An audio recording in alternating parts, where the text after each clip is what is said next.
नारायण नारायण नारायण श्रीमन नारायण नारायण नारायण नारायण श्रीमन नारायण नारायण नारायण नारायण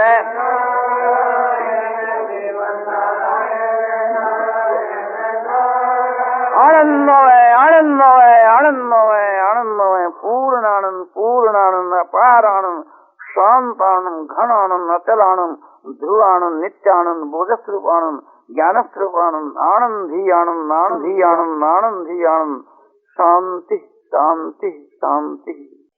ईश्वर ने हम लोगों को विवेक बुद्धि ज्ञान जो दिया है उसका उपयोग हम लोगों को ठीक करना चाहिए।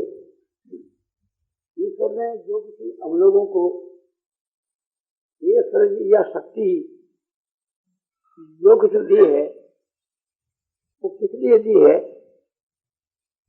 आत्मा के कल्याण के लिए। और हम लोग उसका दुरुपयोग करते हैं। ये बुद्धि दी है, परमात्मा ने जो हम लोगों को बुद्धि दी है ये अपनी प्राप्ति के लिए, यानी आत्मा के उद्धार के लिए दी है। इस बुद्धि को परमात्मा की प्राप्ति में लगा दी जाए तो इससे परमात्मा की प्राप्ति हो सकती है। और इस बुद्धि को इसके विपरीत काम में हम लगा दें तो उससे हमारा पतन हो सकता है। इसी प्रकार से कि हम लोगों के बीच के हमारा जो बल है या जो कुछ स्त्री पुत्र धन ऐश्वर्य ये सभी ईश्वर ने कृपा करके परमात्मा की प्राप्ति के लिए दिए हैं। और ये सभी परमात्मा की प्राप्ति के वहां सहायक भी है और बाधक भी। यदि इसका उपयोग ठीक किया जाए तो सहायक है और नहीं तो बाधक। रुपयों को और स्त्री पुत्र और धन ऐश्वर्य को हम परमात्मा की प्राप्ति में लगा दें तो उससे परमात्मा की प्राप्ति हो सकती है। इन सब पदार्थों को निष्काम भाव से लोक सेवा के काम में हम लगावें या परमात्मा की भक्ति के काम में लगावें तो इससे हमारा और लोगों का परम हित हो सकता है। उन्हीं रुपयों को हम खराब काम के बीच के में फालतू कामों के में लगावें या लोगों के अनिष्ट के काम में लगावें या ऐश आराम और भोगों के काम में लगावें तो उससे हमारा पतन हो सकता है और उसका फल घोर नरक की प्राप्ति हो सकती है। और उन्हीं रुपयों को इस काम में लगावें कि लोग भगवान की भक्ति में लगें, जो भगवान की भक्ति करते हैं उनकी सेवा करें। अथवा जो दुखी आदमी है, अनाथ है, विधवा स्त्री है और गृहस्थी है, उसके रोजगार नहीं है, ऐसे गृहस्थियों को मदद दी जावे, साधुओं को मदद दी जावे और सदाचारी सदगुणी ब्राह्मणों को मदद दी जावे और साधारण दुख के नाते सभी को मदद दी जावे। कोई भी से आतुर हो, अनाथ है, बालक है, जिसके अभाव है उसको दी जावे और निष्काम भाव से वो मदद दी जावे तो उससे आत्मा का सुधार होकर के उद्धार हो सके। अपने शरीर में जो बल है उसे बल को दूसरों के अनिष्ट में खर्च करें या कोई पाप काम के वहां भोग के काम में लगावें तो उससे हमारा पतन हो सकता है। उसी बल को हम भजन ध्यान में लगावें या परोपकार के वहां लगावें तो उससे हमारा कल्याण हो सकता है। तो जितने जो पदार्थ हमारे अधिकार के वहां हैं वास्तव में उस पर हम अपना अधिकार ही नहीं समझें, ये समझें कि ये तो सब परमात्मा ही की चीज है और हम तो केवल इसकी रुखाली करने वाले हैं। पर परमात्मा ने ही इनको हमको इसलिए दिए गए हैं कि इनका उपयोग तुम ठीक करो। तो परमात्मा की आज्ञा के अनुसार और परमात्मा के रुपये परमात्मा के काम में लगावें तो हमारा कल्याण हो सके। जो कुछ हमारे में बल है, बुद्धि है, तेज है, ज्ञान है, कोई भी हमारे अंदर है, उन सबको हम परोपकार के मां या इस भाव से लगावें कि सब में परमात्मा विराजमान है और सबकी सेवा परमात्मा की सेवा है और हमारा इनके ऊपर कोई अधिकार नहीं है, सब चीज परमात्मा की है। हमने जो इस पर अधिकार मान लिया, ये तो गलती से मान लिया, ये तो हमारी एक गलत मान्यता है। वास्तव के बीच के मां ये सब हमारी कैसे हो सकती है? हम चेतन है और ये सब पदार्थ जड़ है, ये परमात्मा के उपजाए हुए हैं, परमात्मा इनके मालिक हैं। वास्तव में हमारा इनके साथ में कोई संबंध नहीं है। यदि ये सब पदार्थ हमारे होते तो मर करके हम जहाँ जाते हमारे साथ में ये सब चीज जाती। देखते हैं कोई भी चीज हमारे साथ में नहीं जाती है।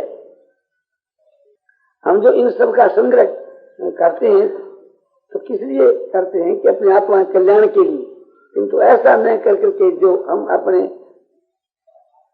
सुख और भोग में लगावें तो ये तो एक प्रकार की चोरी है।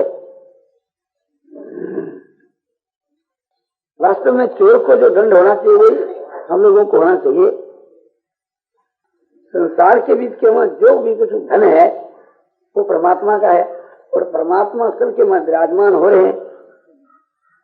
वे परमात्मा हम लोगों को यह धन दे करके हमारी परीक्षा ले रहे हैं कि हम इसको किस काम में लगावें। यदि इस काम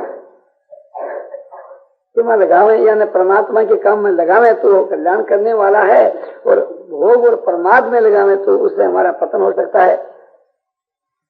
इसी प्रकार से कि ये जो समय है इस विषय में हमको विचार करना चाहिए। भगवान की हम लोगों पर बड़ी भारी दया है। एक तो उन्होंने मनुष्य का शरीर दिया, ये उनकी बड़ी दया। दूसरे मनुष्य का शरीर देकर के और इस उत्तम देश के इस भारत भूमि में जन्म हुआ तो भारत भूमि सारी पृथ्वी में श्रेष्ठ मानी जाती है। ये जो आर्यवर्त देश है इससे ही सारी पृथ्वी के लोग अध्यात्म विषय की शिक्षा लिया करते थे। तो ये देश सदा से ही पवित्र माना गया है। अध्यात्म विषय का ज्ञान अभी इस भारतवर्ष में जितना है इतना बाहर में कहीं नहीं है, ऐसा मेरा अनुमान है। और ये जो हमारा जो सनातन धर्म है, श्रुति स्मृति इतिहास और पुराणों के बीच के वहां बतलाया हुआ इस प्रकार का धर्म जो है दूसरे और मत मतांतरों में बहुत कम है। और ये हमारा जो धर्म है अनादि है, सदा से है। बाकी जितने धर्म के नाम से संसार में प्रसिद्ध हैं वे सब आधुनिक हैं। इस्लाम धर्म को सुनते हैं कि करीब 1400 साल हुए, ईसा के धर्म को 1954 साल हुए। माने इसके अंदर अंदर के ये सब धर्म हैं। बौद्ध धर्म की तरफ ख्याल करते हैं तो करीब 3000 वर्ष हुए, और सनातन धर्म की तरफ ख्याल करते हैं तो इसकी कोई मर्यादा नहीं बांधी जा सकती। और बाकी जितने धर्म है मनुष्यों के चलाए हुए हैं।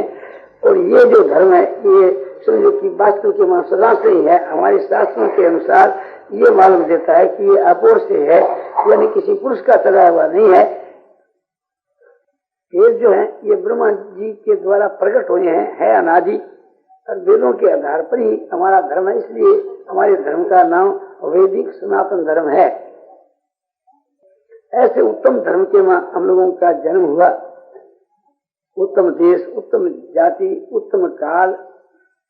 काल भी ये जो कली काल है तो आत्मा के कल्याण के लिए इसको बहुत ही फायदेमंद माना है। कलयुग के मां अनेक अवगुण है, किंतु ये विशेष गुण है कि इसमें भगवान की भक्ति करने से मनुष्य का शीघ्र ही उद्धार हो जाता है। ये मनुष्य का जो जीवन है ये बड़ा ही भारी दामी है। और योनियों का जो जीवन है वो तो एक प्रकार से कर्मों के फल भुगताने के लिए है, और मनुष्य का जो जीवन है ये आत्मा के कल्याण के लिए है। किंतु इस समय को हम भोग और प्रमाद में लगा दें तो हमारे लिए भारी खतरा है। इसलिए ऐश आराम स्वाद शोखी नहीं, भोग प्रमाद आलस निद्रा और पाप तो विष के समान समझ करके इनका त्याग कर देना चाहिए। सद्गुण और सदाचार, ईश्वर की भक्ति और परोपकार आदि जो आत्मा के कल्याण करने वाले हैं, इनको अमृत के समान समझ करके इनका सेवन करना चाहिए। यदि हम समय का सदुपयोग करें तो हमारी आत्मा का बहुत ही शीघ्र उद्धार हो सकता है। भगवान ने भक्ति से, यानी भक्ति के साधन से, ज्ञान के साधन से, योग के साधन से परमात्मा की प्राप्ति यानी आत्मा का कल्याण बहुत ही शीघ्र बतलाया है और सुगम भी बतलाया है। फिर हम इसको कठिन मान करके और निराश हो जाए तो ये हमारी समझ की गलती है। इस लोगों को विवेक बुद्धि और जो ज्ञान दिया है वो आत्मा के कल्याण के लिए दिया है। इसका हम यदि सदुपयोग करें तो परमात्मा की प्राप्ति बहुत ही शीघ्र हो सकती है। हमारे में जो कुछ शक्ति है या जो कुछ विवेक है उससे हमारे को परमात्मा की प्राप्ति हो सकती है और इससे अधिक की कोई आवश्यकता नहीं। और न भगवान ऐसी हमारे से आशा ही करते हैं, क्योंकि जो चीज हमारे में है ही नहीं उसकी भगवान आशा क्यों करेंगे। और भगवान हर एक प्रकार से हमको मदद देने के लिए तैयार है। भगवान की कानून के हम विरुद्ध चलते हैं तो उसमें भगवान हमको मदद नहीं देते, किंतु भगवान की कानून के अनुसार हम चलें तो हमको भगवान हर वक्त मदद देने के लिए तैयार खड़े हैं। इसलिए हम लोगों को भगवान से मदद लेनी चाहिए और भगवान की शक्ति को पाकर करके दुनिया में ऐसी कोई बात नहीं कि हम नहीं कर सकते। अपनी तो कुछ शक्ति है ही नहीं, और जो कुछ शक्ति है वो भी परमात्मा की है। हम लोगों के में जो विवेक है, ज्ञान है, जो सामर्थ्य है वो सब परमात्मा की है। इस ज्ञान के द्वारा हम कोशिश करें तो हमारी आत्मा का कल्याण नहीं, दूसरों के कल्याण में भी हम मदद कर सकते हैं। जैसे गीता शास्त्र है, हमारे लिए तो गीता का एक श्लोक काफी है। एक श्लोक का भी हम धारण करें तो उससे हमारा कल्याण हो सकता है। ऐसे ऐसे गीता में बहुत से श्लोक हैं। स्वयं भगवान ने कहा है कि मन मना मद भक्तो मध्याजी मांग नमस्कुरु मामे वे सत्संग से प्रति जाने प्रियोसी में। गीता 18 श्लोक 65। अर्जुन तू मेरे में मन को लगा, मेरा भक्त हो जा, मेरी पूजा कर, मेरे को नमस्कार कर। इस प्रकार करने से तू मेरे को प्राप्त होगा, इसमें कोई शंका की बात नहीं है। मैं तेरे प्रति सत्य कहता हूँ, सत्य प्रतिज्ञा करता हूँ, क्योंकि तू मेरा प्यारा है। तो इसमें साधन भी बतला दिया, उसका फल भी बतला दिया और भगवान ने जोर देकर के ये कहा। भगवान हम लोगों को चिताने के लिए जगह जगह इस प्रकार से तेजी के साथ में तो कहते हैं, उसकी तरफ हम ध्यान करें, उसकी तरफ हम ध्यान देवें तो हम बहुत लाभ उठा सकते हैं। हमको कभी निराश नहीं होना चाहिए। जब भगवान हम लोगों को उत्साह दिलाते हैं और स्वयं कहते हैं कि जो कोई मेरी भक्ति करता है उनको मैं हर प्रकार से मदद करता हूँ। अनन्यास्यन्तो मां ये जना परिपासते तेषां नित्याभियुक्तानां योगक्षेम भावि हम। जो अनन्य भाव से नित्य निरंतर मेरा चिंतन करता है, अर्थात नित्य निरंतर मेरा चिंतन करता हुआ जो उपासना करता है, मेरी भक्ति करता है, उसका योगक्षेम में बहन करता हूँ। अप्राप्ति की प्राप्ति और प्राप्ति की रक्षा, इसका नाम है योगक्षेम। परमात्मा की प्राप्ति में जो हमारे में कमी है उसकी स्वयं भगवान पूर्ति करते हैं। परमात्मा की प्राप्ति ही अप्राप्ति की प्राप्ति है, अर्थात आज तक उस परमात्मा की प्राप्ति नहीं हुई, उसकी भी प्राप्ति भगवान करने के लिए मदद करते हैं। और जहाँ तक हम पहुँच गए हैं उसकी भगवान रक्षा करते हैं। हम अपने उस धन को यानी उस भक्ति ज्ञान तत्व इत्यादि हमारे में जो परमात्मा की प्राप्ति के साधन है, उपाय है, पूंजी है, उनकी भगवान रक्षा करते हैं। हम उसको सकाम काम में लाना चाहें तभी भगवान उसकी रक्षा करते हैं, नहीं देते। हर प्रकार से हमारी भगवान रक्षा करते हैं। ये मामूली जो रक्षा है ये तो मामूली चीज है कि जैसे भगवान हम लोगों को बिना ही किसी चार्ज लिए हवा देते हैं, सूर्य चंद्रमा से रोशनी देते हैं, वर्षा के द्वारा जल देते हैं, रहने के लिए भूमि देते हैं, हर एक प्रकार से ये संसारिक पदार्थ देकर के हमारे ऊपर दया करके रक्षा करते हैं। ये तो साधारण एक प्रकार से दया है, और ये उनकी विशेष दया है जो भगवान हर एक बुरे काम को करने के लिए हम जाते हैं तो हृदय में प्रेरणा करते हैं कि ऐसा नहीं करना चाहिए, ऐसा नहीं करना चाहिए। ये उनकी विशेष दया है। और अच्छे काम के लिए उत्साह दिलाते हैं और हृदय के बीच के वहाँ बतलाते हैं कि ये अच्छा काम है। महापुरुषों के द्वारा, शास्त्रों के द्वारा ये हमारे को शिक्षा देते रहते हैं। ये उनकी कितनी दया है। समय समय के ऊपर भगवान की जो स्मृति होती है, ये सबसे बढ़कर के दया है। यदि ये स्मृति न हुए तो हम क्या कर सकते हैं। ये मनुष्य जीवन का जो समय है ये इतना दामी है कि यदि हम इसका उपयोग ठीक करें तो बहुत जल्दी परमात्मा की प्राप्ति हो सकती है। जिस समय में मनुष्य को परमात्मा की प्राप्ति होती है वो तो एक क्षण मात्र नहीं होती है। परमात्मा को आधार बना करके हम कटिबद्ध होकर के प्रयत्न करें तो उस प्रकार की क्षणें हमारी क्यों नहीं बीत सकती है। एक एक क्षण जो है तो परमात्मा की प्राप्ति कराने में समर्थ है, क्योंकि समय जो है मनुष्य जीवन का जो समय है इसके समान समझो की और दामी चीज कोई भी नहीं है। एक तरफ के बीच के वहाँ सर्वस्व जावे और एक तरफ के बीच के वहाँ हमारा ये मनुष्य का जीवन परमात्मा की भक्ति में लगाया जावे तो उसके मुकाबले के बीच के वहाँ त्रिलोकी का एक जो राज भी कोई चीज नहीं है। एक भाई भगवान का एक क्षण मात्र ध्यान करता है और उसके बदले में उसको राज मिलता है त्रिलोकी का, तो भी उसके बदले में नहीं लेना चाहिए। और हम लोग तो मूर्खता के बस में होकर के इस अमृतमय समय को विषय भोगों के बाद लगा देते हैं। तो ये तो एक प्रकार से कि अमृतमय समय देकर के बदले में विषय भोग खरीदना है।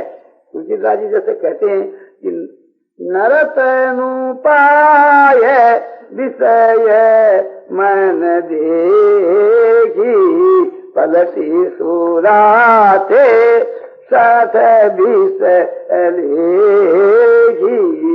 मनुष्य के शरीर को पाकर के जो विषय भोगों के वहाँ मन लगाता है वह तो मूर्ख अमृत के बदले के वहाँ विष से यशो ग्रहण करता है। कि वास्तव के बीच के वहाँ परमात्मा है वह अमृतमय है और उनकी प्राप्ति के जो साधन है वह अमृतमय है, और वही समय अमृतमय है कि जिसके वहाँ हम परमात्मा की प्राप्ति का साधन कर रहे हैं। और सभी समय परमात्मा हम लोगों को इसीलिए दिया है, और उस समय को पाकर के हम उसका दुरुपयोग करें तो हमारी बड़ी भारी तो मूर्खता है। उत्तरोत्तर हम लोगों को अपने समय को उत्तम से उत्तम काम में लगाना चाहिए। इसमें कभी यह संतोष नहीं करना चाहिए कि आज हमारा समय ठीक बीता। ठीक तो समझो कि उसी दिन समझना चाहिए कि जब परमात्मा की प्राप्ति हो जाए।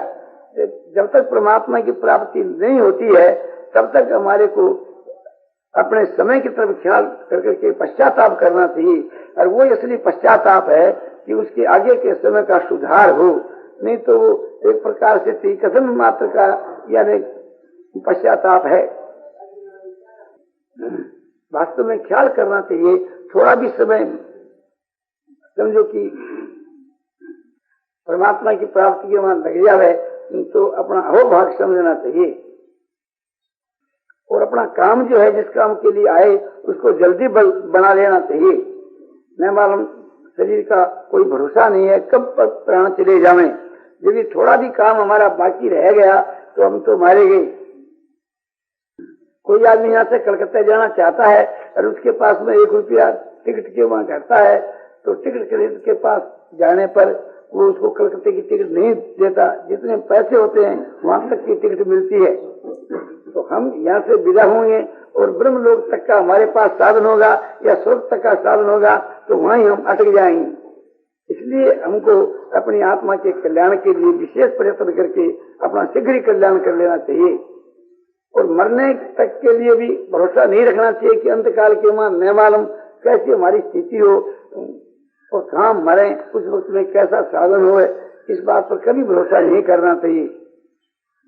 ये हमारे हाथ में जो समय है फिर क्या काम में आएगा, इस बात को ध्यान में ला करके शीघ्र शीघ्र हमको ऐसा प्रयत्न करना चाहिए कि जिससे विलम्ब न हो। हम यदि कोशिश करें परमात्मा का आसरा लेकर के तो शीघ्र परमात्मा की प्राप्ति हो सकती है। कैसा भी पापी क्यों नहीं हो, पापी से पापी का भी शीघ्र उद्धार हो सकता है भगवान की भक्ति के प्रभाव से। पापी से पापी का भी भगवान की कृपा से समझो कि शीघ्र उद्धार हो सकता है और ज्ञान हो सकता है और ज्ञान के द्वारा भी उद्धार हो सकता है। हम लोगों को ये मन के वहां निश्चय रखना चाहिए, जब शक्तिशाली भगवान हमको मदद करने के लिए तैयार है तो फिर हमारे कल्याण के वहां क्या शंका है। हमारे पास में जो बल है, बुद्धि है, तेज है या जो कुछ ऐश्वर्य है, उस सब को एक प्रकार से परमात्मा के काम में लगा देना चाहिए। ये सब परमात्मा की चीज है, पर परमात्मा के काम में लगा देना है, ये बुद्धिमानी है। तो इन चीजों को जो अपने काम और भोग में लगाते हैं ये सब मूर्ख है। भगवान ने हम लोगों को मनुष्य का जीवन देकर के और बार बार चेतावनी दी है। पद पद पर भगवान चेतावनी देते ही रहते हैं। हर एक समय के बीच में भगवान हमको इस बात का ज्ञान कराते ही रहते हैं कि जिस काम के लिए तू आया है उस काम को क्यों नहीं कर रहा है।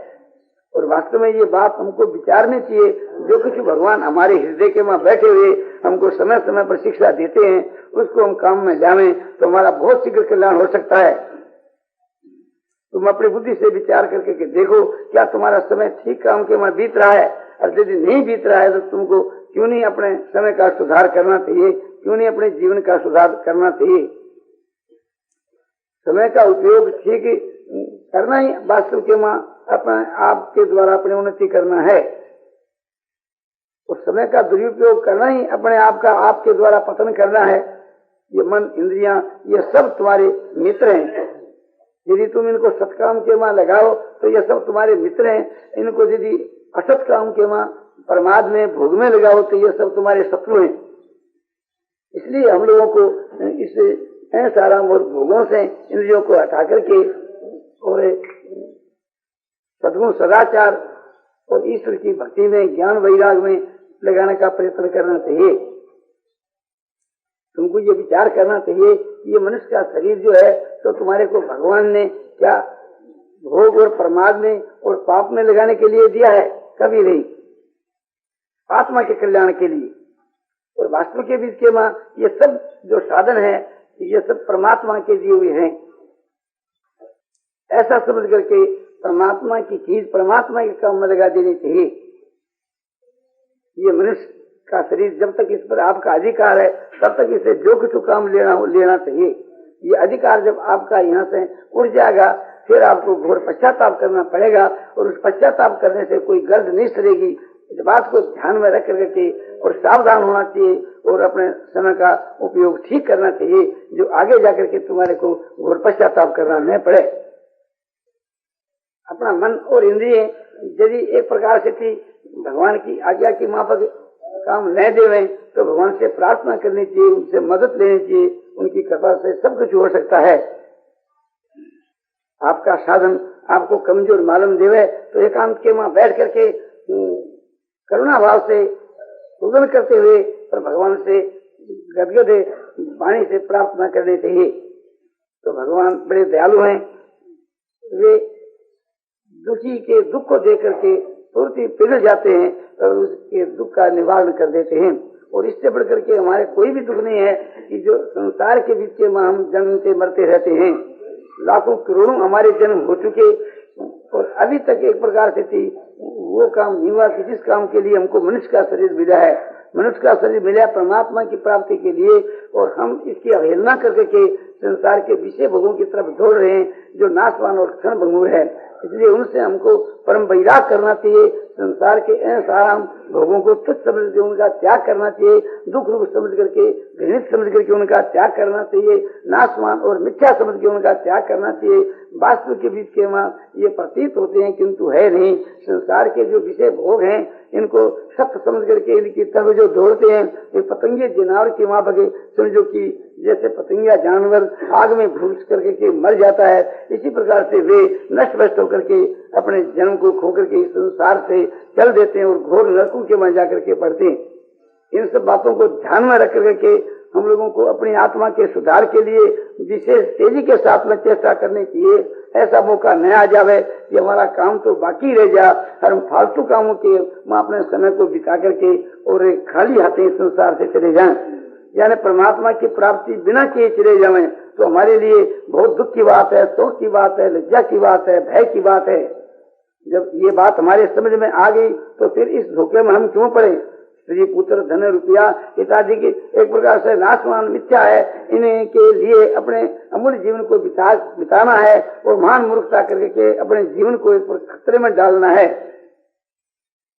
यदि तुम ये सब धन का संग्रह अपनी स्त्री के लिए करते हो तो तुम्हारी मूर्खता है, कुटुंब के लिए करते हो तो मूर्खता है, क्योंकि वे नाशवान है और न मालूम कितनी देर तुम्हारा कुटुंब हो चुका है और उनको छोड़ के तुम आए हो। और इसी प्रकार से इसी को भी छोड़ करके चले जाओगे तो तुम्हारे लिए बहुत ही खतरे की बात है। तुम्हारे पास के मध्य तुम्हारा शरीर है, ये इसकी आयु समाप्त हो जाएगी तो लोग इसको ले जाकर के जला देंगे और इसकी खाक हो जाएगी और वो खाक किसी के भी काम में नहीं आएगी, न तुम्हारी हड्डियां किसी के काम में आवेगी।